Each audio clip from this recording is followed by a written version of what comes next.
Hello again, my name is Gabe Zollner. One of my viewers put together a rather interesting little article, and the title of it is The Las Vegas Massacre Deception. On October 1st, 2017, a mass shooting at the Route 91 Harvest Musical Festival in Las Vegas took the lives of 59 people and injured at least 547. There were over 20,000 people at the music festival on the streets when the shooting started. Initially, the Las Vegas police, under the direction of the FBI, concluded the shootings were the result of a regular guest of the Mandalay Bay Hotel, Stephen Paddock, breaking out a window on the 32nd floor and firing thousands of rounds from semi-automatic rifles. Later, it was reported that Stephen Paddock had committed suicide when police broke into his hotel room. This now stands to be the worst shooting in modern U.S. history. The Las Vegas police, in conjunction with the FBI, have concluded that Paddock was the lone gunman and that possible mental health issues were involved in the motive for the shootings. We now know that this version of what took place in Las Vegas is not only factually inaccurate, but is completely false. A veil of secrecy has closed off this huge cover-up by the local and federal law enforcement to hide a failed foreign assassination attempt in a diversion to draw law enforcement away from the real activity. We know that a combination of foreign royals and security operatives were involved in the operation. We believe that President Trump was aware of this activity until its conclusion, and that he received law enforcement or intelligence briefings on it. It appears this operation was conducted by foreign agents with no prior knowledge or the approval of any U.S. government agency. In Saudi Arabia, King Salman bin Abdulaziz Al Saud had recently instituted a statewide purge to rein in corruption and crime within the vast royal family, numbering in the thousands of members. Hundreds of royals and wealthy Saudi businessmen have been detained for investigation. The appointment of his son, Crown Prince Mohammed bin Salman, and his successor started somewhat of a revolt that is bypassed by the historical legal line of accession to the throne. Many of the wealthy elite of Saudi Arabia have large real estate businesses, holdings in the United States. Many own or hold controlling shares in hotel casinos in Las Vegas. King Salman's son was vacationing in a hotel on the Las Vegas Strip during the week prior to the shooting on October 1st. He was offered suites in the Four Seasons, the penthouse floors of the Mandalay Bay Hotel, and casino owned by Prince Alwaleed bin Talal. Stephen Paddock was involved. Here you go. He was involved with money laundering and extortion.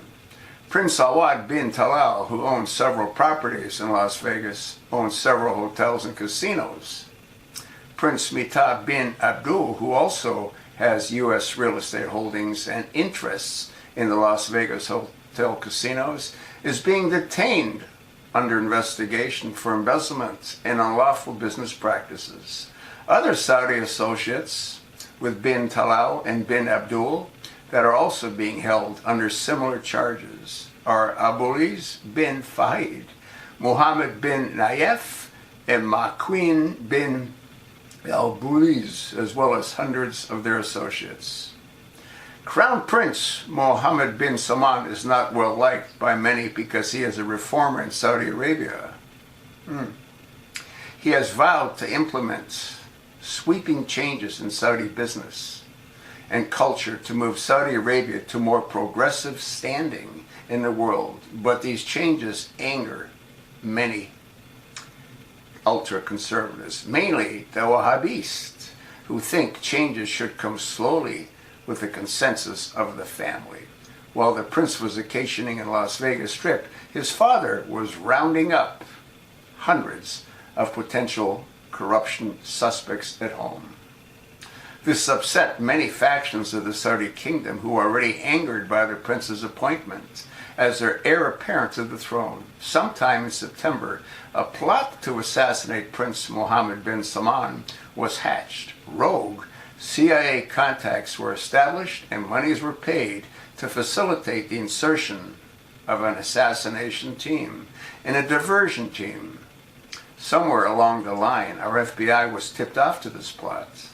On the night of October 1st, 2017, during the Route 91 Harvest Music Festival, gunfire was heard during the Route 91 Festival, which started around 10 p.m. At first, it was a single shot from a high-powered rifle.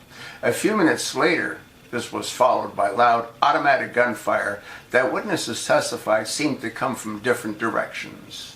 The crowd of about 20,000 scattered in different directions, and local FBI started arriving on the scene. Within an hour, the gunfire had ceased, and the police and medical authorities were involved with locating the dead and wounded and moving people off the strip area. The shooting that took place was only a distraction, though a horribly convincing one, from what was really going on that night. Prince Alwad bin Talal, owner of several hotel casinos and a vocal opponent of both King Salman and the U.S. plan on taking revenge on the moderate Saudis for appointing the king's son's successor to the throne over the Wahhabist relatives. He brought a trained team of rogue Saudi commandos, along with 3 fully armed AH-6 attack helicopters purchased from Boeing, to Las Vegas to distract the public and law enforcement while an assassination team murdered King Salman's son, Prince Mohammed bin Salman.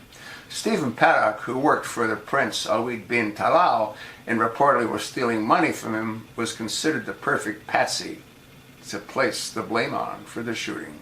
He was murdered off-site on October 1st. His body, along with weapons, ammunition, and other incriminating evidence, was placed in the suite at the Mandalay Bay Hotel. None of the guns supposedly in the possession of Paddock were ever fired from the hotel. Folks, are you sort of getting a clue? Huh? I'm going to attach the link. It'll be in a Word document. Take a look at it. Let me know what you think. You know what my viewer thinks. And you got a good idea as to what I think, don't you?